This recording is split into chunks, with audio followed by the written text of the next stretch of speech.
கர்த்தருக்கு ஸ்தோத்திரம்.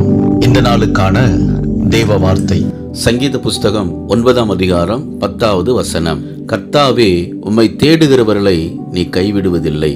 இந்த நாளின் தேவ வார்த்தையின்படி ஆண்டவராகிய இயேசு உங்க விண்ணப்பத்தை கேட்டு உங்க வேண்டுதலை அவர் நிறைவேற்றுவார். ஆண்டவராகிய இயேசு இந்த உலகத்தில் வாழ்ந்த நாட்களில் 100க்கு அதிபதி ஒருவன் தன் வேலைக்காரன் சுகவீனமாய் இருக்கிறான், அவனை சுகப்படுத்த வேண்டும் என்று இயேசுவை தேடி வந்து விண்ணப்பம் பண்ணினான்.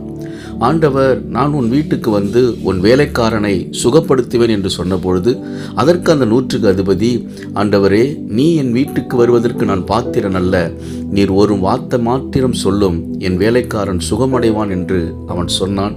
அந்த விசுவாசத்தை பார்த்து ஆண்டவராகிய இயேசு, நீ போ, உன் வேலைக்காரன் சுகமாவான் என்றார். அந்த 100க்கு அதிபதி அவன் வீட்டுக்கு சென்று பார்த்தபொழுது அவனுடைய வேலைக்காரன் அற்புத சுகத்தை பெற்று விடுதலை அடைந்திருந்தான்.